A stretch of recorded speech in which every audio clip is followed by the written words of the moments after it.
আসসালামু আলাইকুম। আমি নতুন আরেকটা ভিডিও নিয়ে এসেলাম, সেটা হলো মাল্টিমিটার এইভাবে যেন ধরা খান না। আর মাল্টিমিটার কেনার আগে সবকিছু দেখে নেবেন, 1 নাম্বার নেই 2 নাম্বার, এই জিনিসটা আমি পাইছি হয়তো। তো আমার আগে যে ব্যাটারিটা ছিল আমি ভাবছি যে ব্যাটারিটা হয়তো শেষ হয়ে গেছে, এই জন্য মাল্টিমিটার ঝামেলা করেছে। আসলে না, ব্যাটারি ওটাও ঠিক ছিল। নতুন ব্যাটারি লাগেও দেখি যে একই অবস্থা। পরে আমি মিটারটা খুলে নিলাম, খুলে নেওয়ার পরে ঠিক করার চেষ্টা করলাম।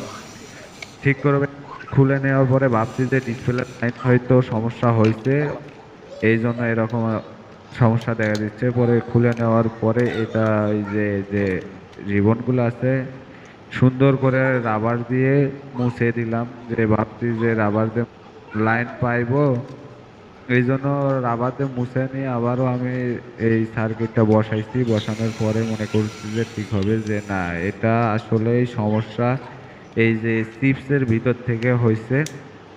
এই কারণে এই সমস্যা, হয়তো উল্টা পাল্টা ভোল্টেজ ঢুকে এরকম হয়েছে। ধন্যবাদ।